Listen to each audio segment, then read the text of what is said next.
Les Debré, une saga de la République, une série d'émissions avec Jean-Louis Debré.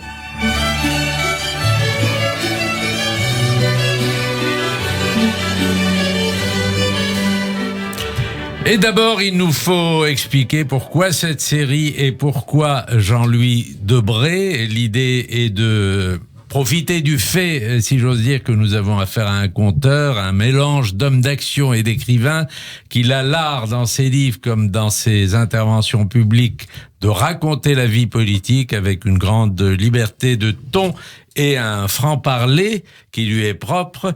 On voulait donc saisir cette occasion pour lui faire raconter la vie de la 5e République en multipliant les saillies, les anecdotes, les bons mots, les choses vues.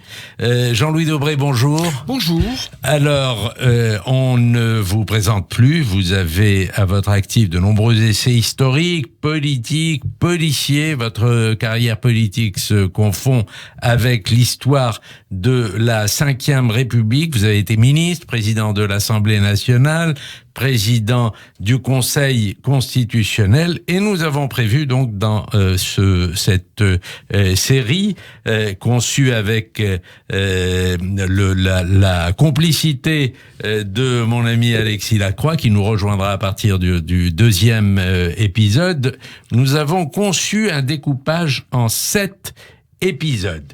Et d'abord, vous dire merci d'avoir accepté le principe. Nous avions initialement, cette série devait être enregistrée il y a quelques jours, mais nous avons dû décaler en raison d'un deuil qui vous a frappé. Et nous sommes très sensibles, Jean-Louis Debré, au fait que vous ayez néanmoins accepté de maintenir cet engagement, puisque cette série souhaite raconter une saga familiale qui se confond avec une saga de la République. Et donc, on va commencer par Simon Debré, le patriarche.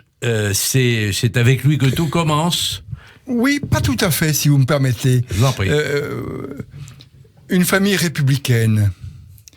Et avant Simon, le père de Simon, et même le grand-père de Simon, de cette petite famille juive originaire de Bavière, au moment de la Révolution française, vient en France. Parce que les philosophes parlent de liberté, de la possibilité d'exercer son culte comme on le veut. Et Anschel Moïse, c'est l'ancêtre, vient en France. Ça se passe bien, il est heureux. Arrive Napoléon. Et vous savez que Napoléon, pour tenter d'intégrer les Juifs à la communauté nationale, va leur demander de prendre un nom. Avant, il s'appelait Anschel Moïse de Lauterbourg, d'un petit village. Mais Anschel Moïse, il aime la liberté et il ne veut pas renoncer à sa culture juive. Il est fier d'être juif. Or, le régime impérial demande à ce qu'on prenne un nom qui soit un nom de résonance chrétienne. Non. Anschel Moïse ne veut pas. Alors c'est le premier révolutionnaire de la famille. Lorsqu'il se présente devant l'officier d'état civil dans le petit village d'Alsace, à Trenheim, à côté de Weishofen, il va voir l'officier d'état civil et l'officier d'état civil lui dit « Mais comment? Quel nom prenez-vous » Et il dit « Je m'appelle Debré ». Or, l'officier d'état civil met Debré, qui va très rapidement, on va le voir dès Simon, devenir Debré. Mais pourquoi? Parce que c'est la même racine hébraïque que le mot Daber, qui veut dire parler. Mais pas parler pour parler. Parler pour transmettre. Pour transmettre une parole. Pour se transmettre une conviction. Et c'est ça, la marque de fabrique de la famille. C'est Angel Moïse. C'est la parole C'est la parole dont vous avez beaucoup usé, Jean-Louis Debré, ainsi que toute la famille. Oui, c'est la parole. La parole, ça vous connaît. Mais la parole, c'est la liberté.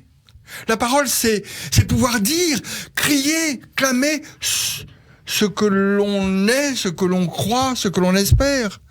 Et donc, voilà, c'est Angel Moïse qui a mis son onction. Vous savez, dans chacun de nous, je le dis souvent, nous avons des millions de cellules.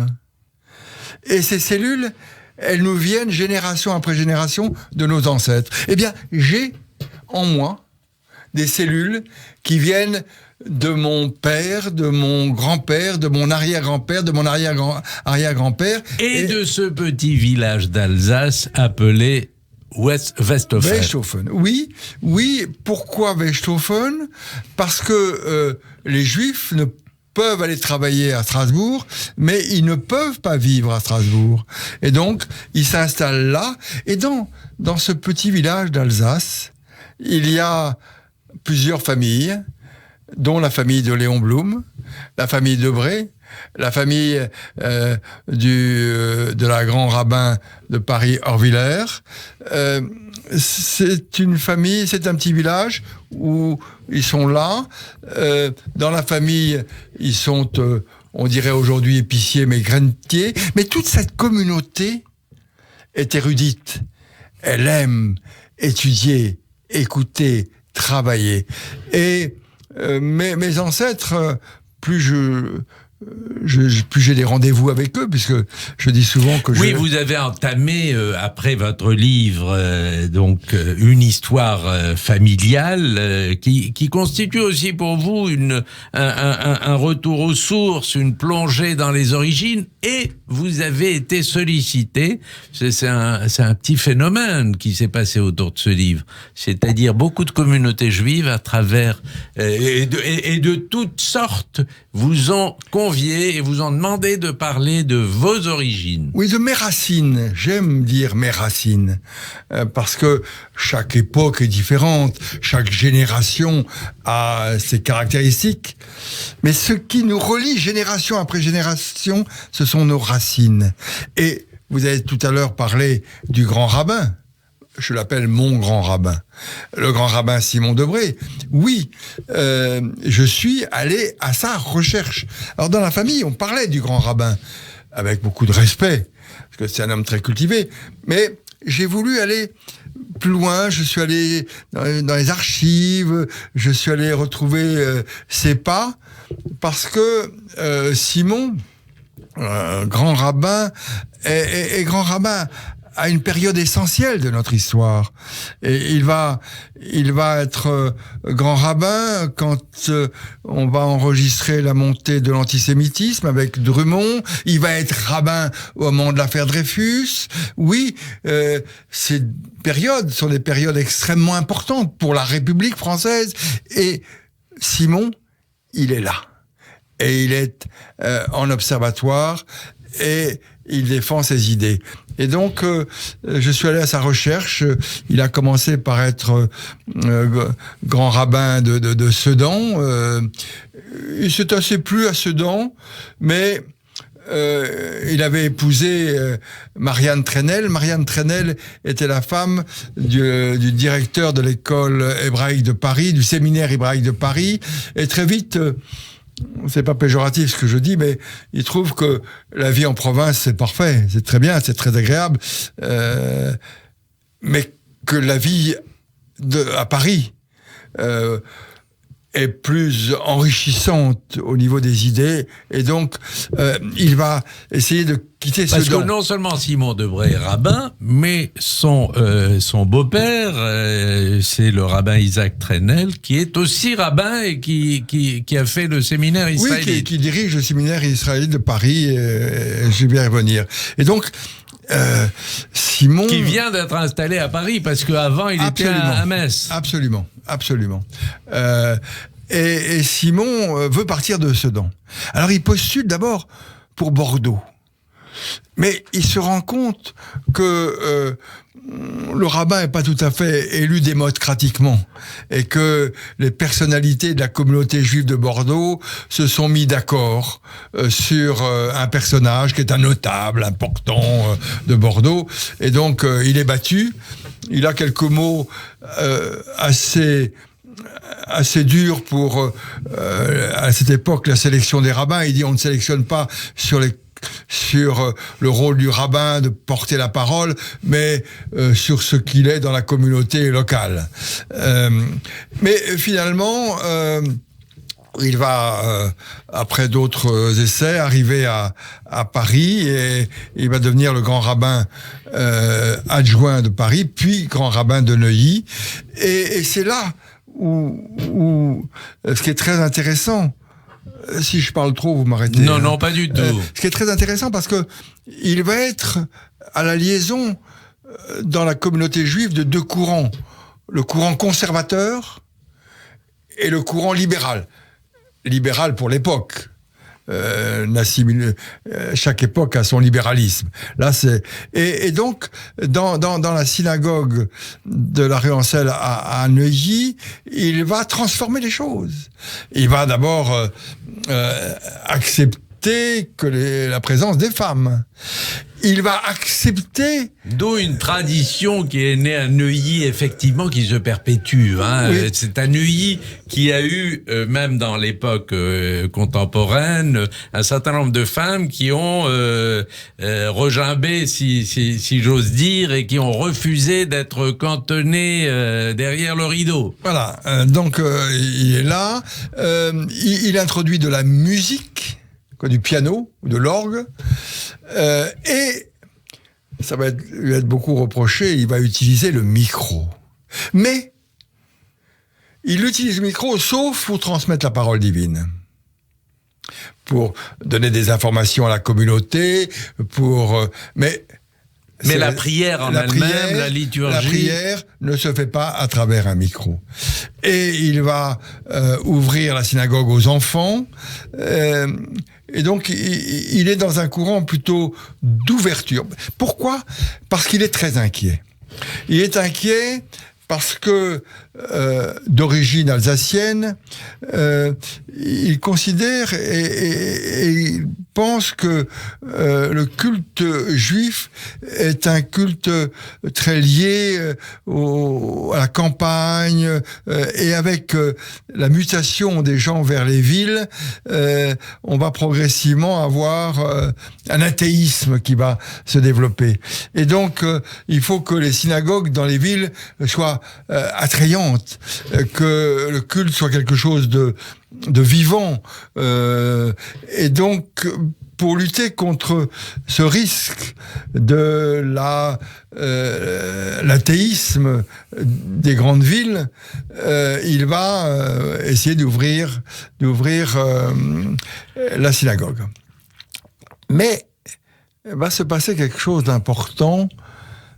C'est l'époque où on voit apparaître et se développer une extrême droite très violente, et notamment un personnage qui tient une réunion à Neuilly, qui est Drumont. Drumont, sinistre personnage qui va fonder toutes ses théories sur l'antisémitisme.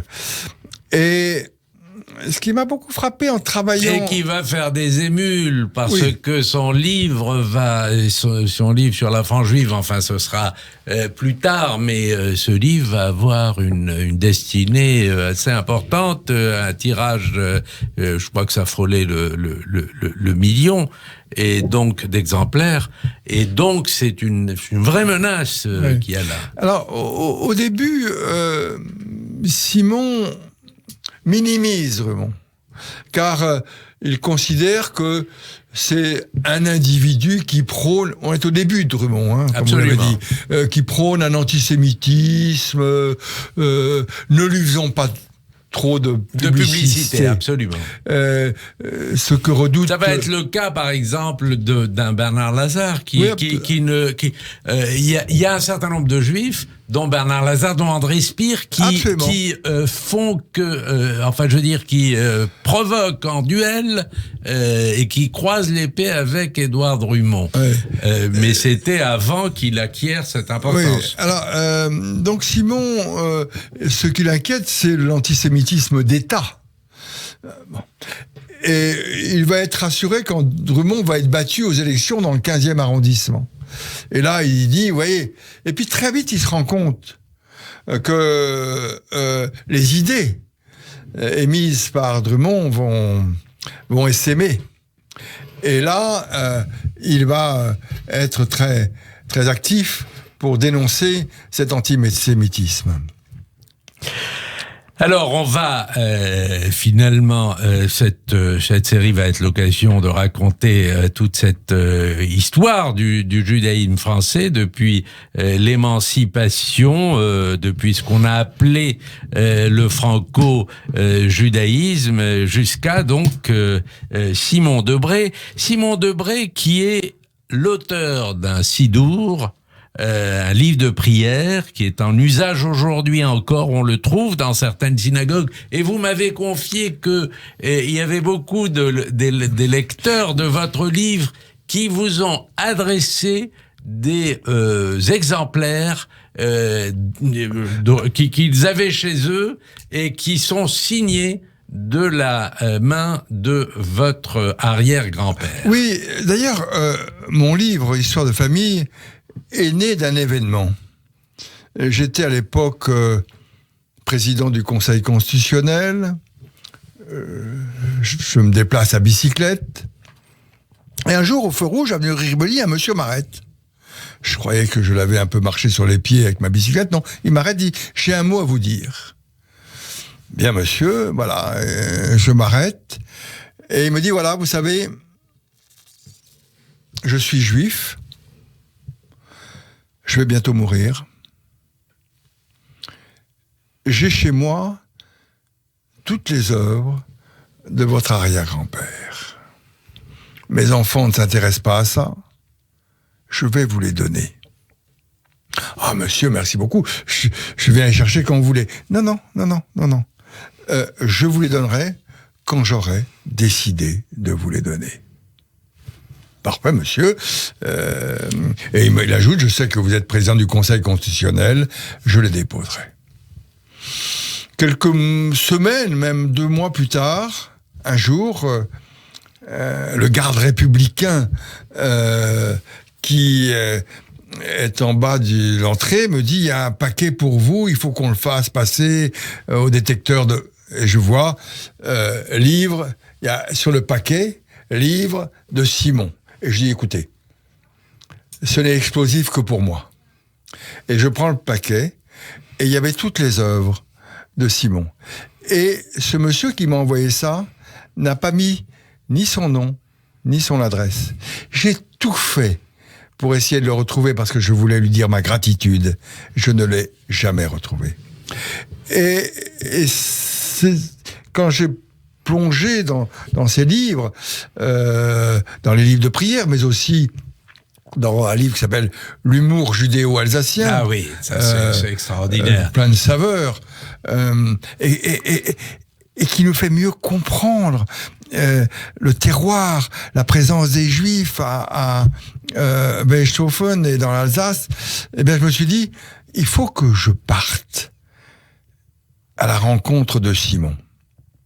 Alors un jour, je me suis installé rue Ancel, une rue de Neuilly, et je regardais la synagogue.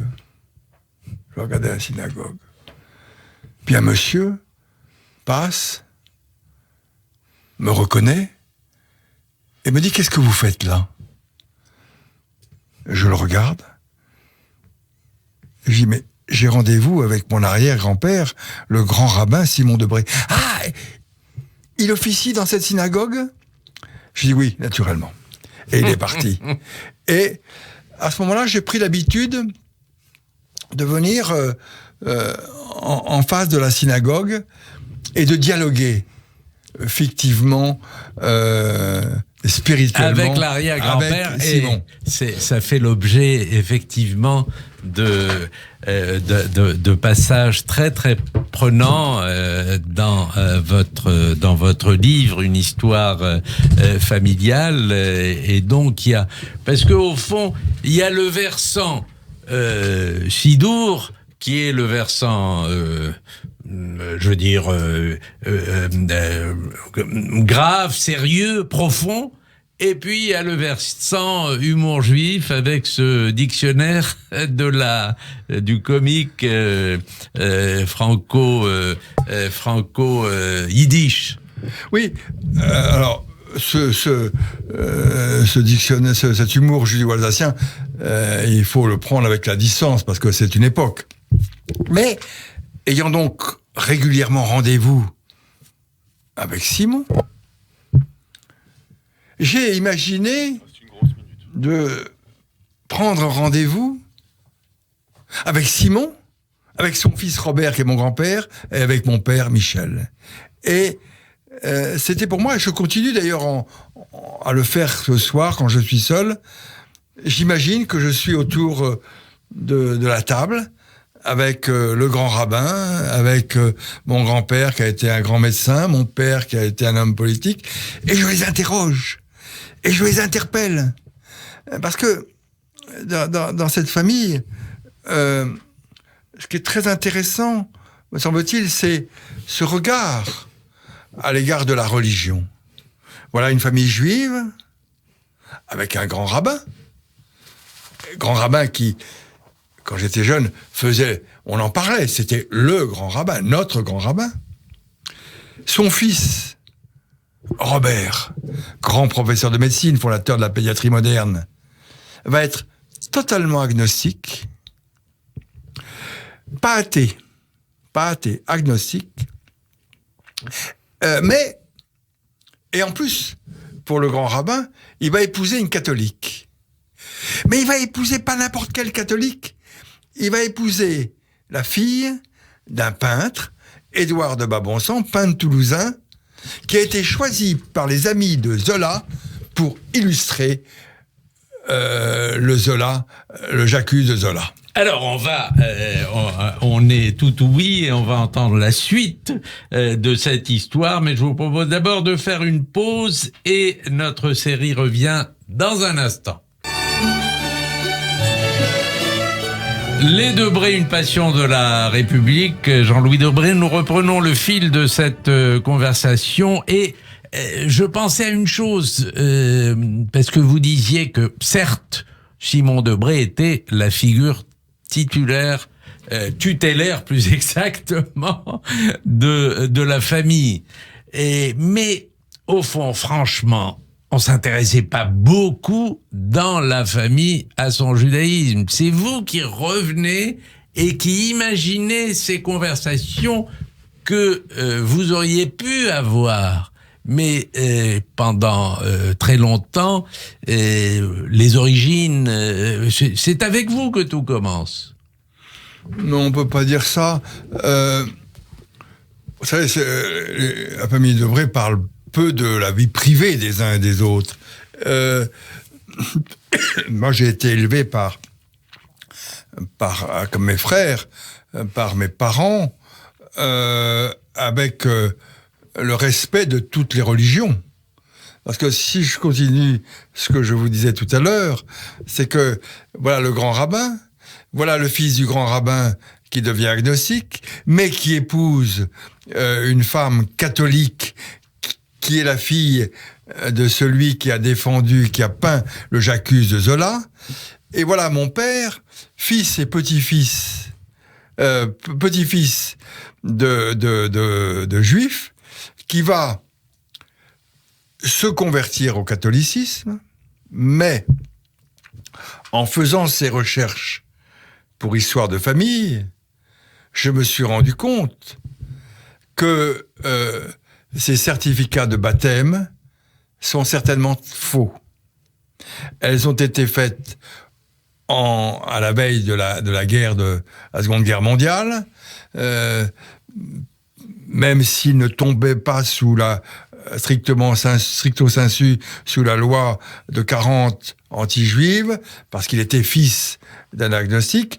Néanmoins, il avait dans ses gènes sa grand-mère, son grand-père, son arrière-grand-mère, son arrière-grand-père, qui étaient des rabbins ou des filles de rabbins ou des fils de rabbins. Et par conséquent, il est devenu catholique, mais l'officialisation, elle est fausse. C'est l'époque où on a fabriqué pour de nombreux juifs de faux certificats. Et donc, mon père a adhéré à la religion catholique, qui était la religion de ma mère, mais les documents officiels, moi qui suis juriste, sont faux. Mais il n'empêche que toute notre jeunesse, nous avons été élevés dans la conviction qu'avait mon grand-père que le choix d'une religion ne doit pas être imposé aux enfants, mais que c'est eux qui, à l'âge de 18 ans, doivent choisir leur orientation religieuse. Et deuxièmement, et j'en suis très reconnaissant, nous avons été élevés dans le respect de toutes les religions. On pouvait rentrer aussi bien dans une synagogue que dans un temple ou dans une église. C'était pas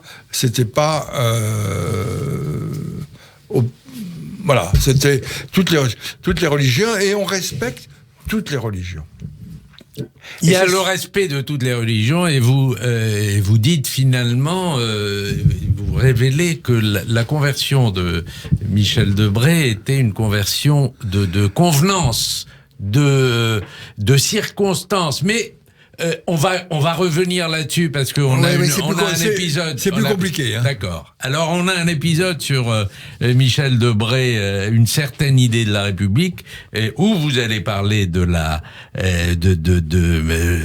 l'action politique de Michel Debré, mais restons à Simon Debré, et je voudrais qu'on aille un peu plus loin sur Simon Debré et l'affaire Dreyfus, parce que il prend position très nettement parmi les premiers, et en contraste avec ses coreligionnaires, il faut bien le dire, l'attitude d'ailleurs avait été dénoncée à l'époque par Léon Blum, qui a dit le judaïsme français finalement baisse la tête en attendant que la bourrasque passe.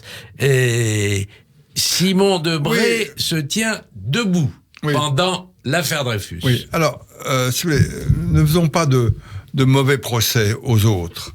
À l'époque, il n'y a pas de séparation des églises et de l'État, et par conséquent, les curés, les pasteurs, comme les rabbins, sont fonctionnaires de l'État, sont payés par l'État, et donc sont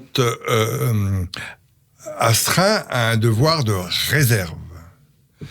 Et beaucoup ont accompli et respecté ce devoir de réserve. Mais il y avait quelques rabbins qui, eux, n'étaient pas fonctionnaires et qui étaient payés par le consistoire. C'est le cas de Simon. Simon, il était rabbin de Neuilly, payé par les fidèles et le consistoire. Par conséquent, il n'était libre à l'égard de l'État et des obligations qui sont celles de tous les fonctionnaires. Et c'est en cela, suivant un modèle, parce qu'il avait beaucoup d'admiration pour le grand rabbin Zadok Khan, qu'il a pris position à ce moment-là, très clairement, pour Dreyfus. Mais il était plus libre que les autres, donc faisons pas de mauvais procès aux autres. Absolument. Alors, en plus, ça m'a amusé parce que je suis un amateur un lecteur de Charles Péguy, et j'ai observé dans votre livre que vous signaliez que la famille possédait la collection complète des cahiers de la quinzaine de Charles Péguy. Oui, parce que Robert, mon grand-père, se destinait, était un grand ami de Charles Péguy, et il se destinait à devenir professeur de philosophie. Mais un jour, Robert sent que sa vocation, elle est de devenir pédiatre. Alors, dans l'autobus 63, qui l'emmène vers la Sorbonne, il est avec Péguy, et il dit à Charles Péguy, eh ben finalement, je vais pas être professeur, je vais m'orienter vers la médecine. Péguy, qui avait un caractère de cochon, il faut bien le dire, et qui voyait en mon grand-père l'un de ses pas successeurs, mais un de ses amis disciples, rentre dans une colère folle. Mon grand-père se dispute avec Péguy, mais la dispute ne va pas durer très longtemps. Et Péguy et Robert Debré vont retrouver leur famille, leur amitié. Et d'ailleurs, dans les cahiers de la quinzaine, mon grand-père va jouer un rôle important. Et il va jouer un rôle important dans un petit journal qui est fait à côté des cahiers de la quinzaine, qui s'appelle Jean-Pierre, et qui est entre guillemets, les cahiers de la quinzaine destinés aux jeunes, Péguy, Madame Maritain, tous ces intellectuels de l'époque sont là, et mon grand-père va être chargé pour la première sortie du journal de débaucher, entre guillemets, Anatole France. Et Anatole France va venir. Tout ça, c'est le petit monde intellectuel dominé par Charles Péguy. Et toute ma jeunesse, j'ai vu derrière mon grand-père les cahiers de la quinzaine. Et cette amitié très forte, en dépit du mauvais caractère de Charles Péguy, oui, vous n'aimez pas beaucoup que je dise que Charles Péguy a un mauvais caractère. Non, mais, je mais le sais. j'ai toujours entendu mon grand-père clamer son admiration. Plus que ça, il avait un caractère de cochon. Il s'est disputé quasiment avec tout le monde. Tout le monde. Y compris Bernard Lazare, pour lequel il tresse des éloges. Mais bon, voilà. Et donc, Robert, malgré le caractère de cochon de Charles Péguy, va rester très lié et va s'impliquer beaucoup dans les cahiers de la quinzaine. C'est amusant aussi parce que vient de paraître, je vous le recommande parce que vous y trouverez matière à réflexion, de François Azouvi, un livre sur la résistance et les résistants. Et il imagine ce que, parce que sa thèse consiste à dire, c'est faux de considérer que la résistance est un mythe créé par le général de Gaulle. C'est pas vrai. La résistance a été un vrai mouvement de fond, et c'est pas du tout le 1% dont on parle, etc. Et puis il imagine si Péguy écrivant notre jeunesse et racontant les années 40 qu'il n'a pas vécu, bien entendu. Oui.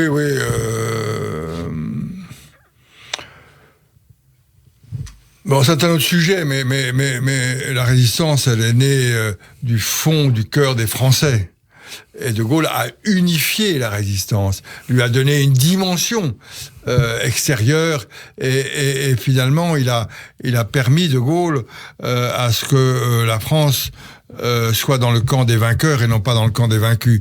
Mais je pense à ma famille, elle s'est engagée dans la résistance, elle n'est pas allée à Londres, c'est parti d'une profondeur de tous ces hommes et ces femmes qui aimaient la justice, la République, la liberté, et qui n'ont pas supporté le maréchal Pétain, mais surtout le maréchal Pétain, lorsqu'il a en réalité accepté la collaboration avec le régime hitlérien. Voilà, donc Péguy, mais à l'époque, il faut bien se rendre compte, il y a près de la Sorbonne des personnages extraordinaires, Lucien R, Maritain, Monsieur et Madame Maritain, Charles Péguy, Anatole France, tout ça est un bouillonnement intellectuel tourné vers la liberté, vers le socialisme d'ailleurs. Mon grand-père va chercher des fonds pour une imprimerie coopérative communiste. Oui, on fait avancer le monde, oui, et donc il y a quelques grands personnages qui illuminent ce monde, comme Charles Péguy, Lucien R ou Anatole France. Et qu'on a essayé d'instrumentaliser, que Vichy a essayé d'instrumentaliser après. C'est pour ça que c'est important de dire, par exemple, que De Gaulle était lecteur de Péguy. C'était un de ses auteurs favoris. Bon, on pourrait parler de Péguy parce que j'ai une passion pour Péguy, mais c'est pas l'objet. Péguy a aussi beaucoup entretenu d'ambiguïté. Il a beaucoup évolué, il a changé, et puis parfois il n'est pas très lisible dans ses prises de position. Mais c'est sûr, c'est un personnage. Et pour tous ces jeunes étudiants comme mon grand-père à cette époque-là, c'est un phare, c'est une lumière. Et il a une autorité, il croit en la liberté. Quand on parle de Péguy, il y a plusieurs Péguy, mais à cette époque-là, c'est le maître incontesté de cette jeunesse intellectuelle du quartier latin. Alors, au fond, ce que vous avez entrepris à travers ce livre, Une histoire de famille, c'est un très beau titre, Une histoire de famille. Ce que vous avez entrepris et ce que nos auditeurs voudront bien découvrir à travers la série que nous proposons, l'idée, c'est au fond d'entremêler l'histoire de la famille et l'histoire de France.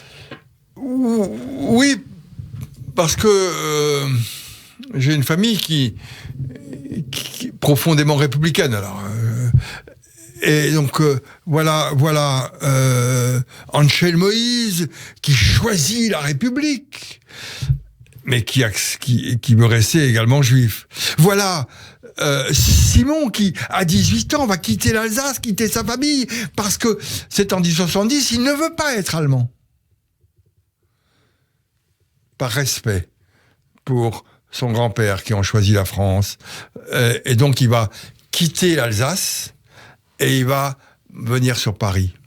Voilà Simon, devenu rabbin, qui n'aura de cesse que de défendre la République. Et dans la République, la liberté de conscience, la liberté d'expression, qui n'aura de cesse de fustiger ce qui est anti-égalité, c'est-à-dire le racisme, la xénophobie, l'antisémitisme. Il est profondément républicain, liberté, égalité, fraternité. Voilà son fils Robert qui va partir sur le front, un gars de 14, et qui va, comme mon père, s'engager dans la résistance en 1940. Et donc, quel est le fil de l'action de ces hommes ? C'est la République, c'est la liberté, c'est ce pays qui doit allier tradition, modernité et respect de toutes les religions. Et il y a quelques jours, un monsieur dans la rue m'a dit j'ai lu une histoire de famille. Eh ben, merci beaucoup, monsieur, merci. Vous êtes juif ? Et je lui dis, et vous êtes quoi ? Oui, je suis juif. Oui, j'ai une immense admiration pour l'action d'Angel Moïse, de Debré, de Simon. Oui, si je suis ce que je suis, c'est parce qu'il y a ces racines. Arrêtons de nous cacher. moi, je suis fier. Et je vais même vous raconter une autre histoire. Je faisais une conférence à Lyon. Il y a un monsieur qui me dit, vous voyez, je viens d'acheter votre livre, je ne l'ai pas encore payé. Très bien. Je vous ai écouté. Vous savez, j'avais beaucoup d'admiration pour votre père. Mais dans ce livre, vous revendiquez votre héritage juif ? Je dis oui. Vous ne devriez pas. Et je lui ai repris le livre, je dis, monsieur, ne l'achetez pas. Ça me fait mal que vous achetiez mon livre. Oui, c'est ce livre, à travers cette histoire liée à la France républicaine, c'est, oui, nous aimons la France qui respecte toutes les religions. Alors précisément, c'est vrai qu'il se passe quelque chose et on en parlera tout au long de cette série autour de votre livre. Vous êtes très sollicité par les communautés juives pour raconter cette histoire qui n'est pas aussi connue qu'elle devrait l'être, mais est-ce que ça dépasse, dans la mesure quand même où on vit en France des problèmes d'intégration, d'émancipation, d'assimilation, de laïcité. On attend ce grand discours sur la laïcité du président Macron. Et tous ces problèmes sont à vif dans la société française. Et c'est pour ça que je m'autorise à vous demander, est-ce que les lecteurs de ce livre dépassent la seule communauté juive? Est-ce que ça atteint le grand public qui peut y trouver aussi une manière de réagir face aux assauts contre la laïcité qu'on voit tous les jours? Alors, le succès de ce tirage, du tirage de ce livre qui est paru il y a 3-4 mois, montre que beaucoup de gens qui ne sont pas juifs le lisent. Mais qu'est-ce que je veux ? Je voudrais, à travers cette histoire de famille, à travers cette histoire d'une famille républicaine, montrer que personne, qui que ce soit, ne doit avoir honte de ses origines. Personne, qui que ce soit, ne doit cacher ses origines. Moi, je suis fier d'être ce que je suis. Et quand on me demande dans la rue ce que je suis, je dis, écoutez, moi je suis juif par mon arrière-grand-père, je suis agnostique par mon père, agnostique par mon grand-père, et catholique par mon père. Et je suis ce que je suis. Et je respecte tout le monde. Et ce livre, si vous voulez, c'est très important pour moi parce que c'est la réaffirmation de la nécessité de la laïcité. Alors, je suis très prudent. Oui, il faut réaffirmer la laïcité.